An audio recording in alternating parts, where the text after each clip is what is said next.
一个木耳蛋饺递到魏无羡嘴边，魏无羡迟疑片刻，一口吃了，蓝忘机这才自己开始吃饭。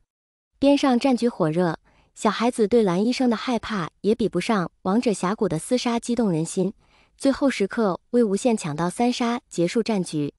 一大一小拥抱在一起，欢呼雀跃，直到小孩被父母带走还恋恋不舍，试图魏无羡的游戏好友。从小到大，他都是很讨人喜欢的。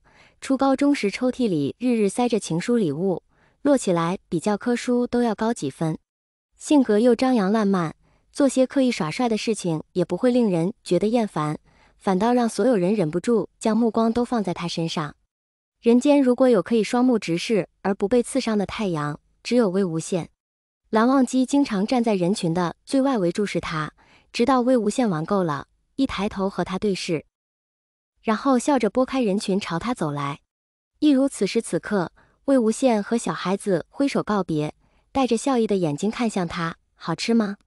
有情人相隔10年依旧能在一起，这或许是所有童话故事的美好结局。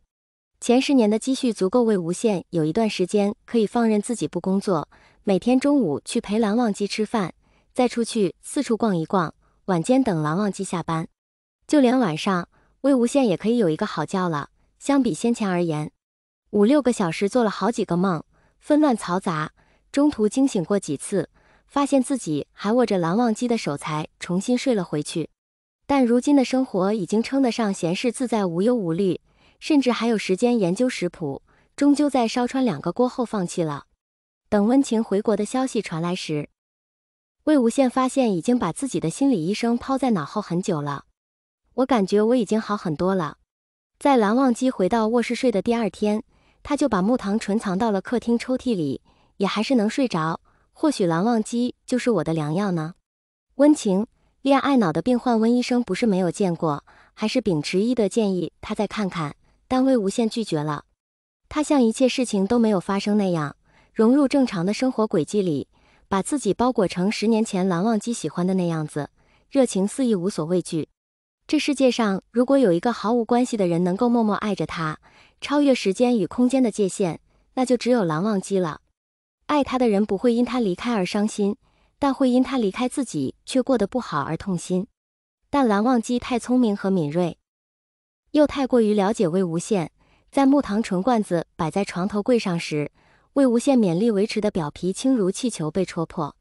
魏无羡像个挂件似的被他摆弄着换上干净衣服，疲惫感这才卷袭上来，紧紧贴着蓝忘机不太安稳的睡去。第2日就彻底瘫在床上起不来了，而昨夜又是操劳又是做家务的蓝医生似乎全然没有受到影响，依然精神奕奕。起床时察觉到魏无羡翻身的动静，俯身亲吻，再睡会。魏无羡半梦半醒，往常这个时候他困意满满，却在生理作用下再也睡不着，但或许是嗅到蓝忘机身上的味道，竟还难得在6、7点醒来后，又睡了1、2小时回笼觉。他坐起来一时之间还下不了床，靠在床头出神，而后听见了薄薄一层墙壁后传来邻居家电视声音。魏无羡隔日就四处看房子，按照他和蓝忘机如今的积蓄，买1、200平的房子也不是难事。最后还是挑了间带阳台的小房子，格局方正，2室1厅，主要是隔音好。魏无羡介绍说，蓝忘机自然没有意见。2人商议后，还是把原来的房子一起买了下来，也不租出去，就放在那里，好像封存了10年的箱子，总有一些情感需要被妥善保存。重新装修，正式搬入新房子已经是1年后。魏无羡收拾家里杂七杂八的东西，将木糖醇瓶子留在老房子的抽屉中。他很早就开始逐渐减少药物依赖，现在也只是偶尔失眠。如果蓝忘机休假，还能够扒着他一起赖床，像10年前一样睡到日上3竿。虽然这样长久的睡梦中，有那么2、3次会从迷蒙的噩梦中惊醒。他的身体里有一个地方病了，但正如温情告诉他的，正在痊愈。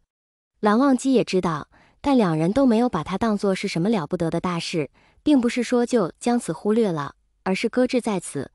有些伤口旁人的劝慰，或者是医生的药，都不能缓解。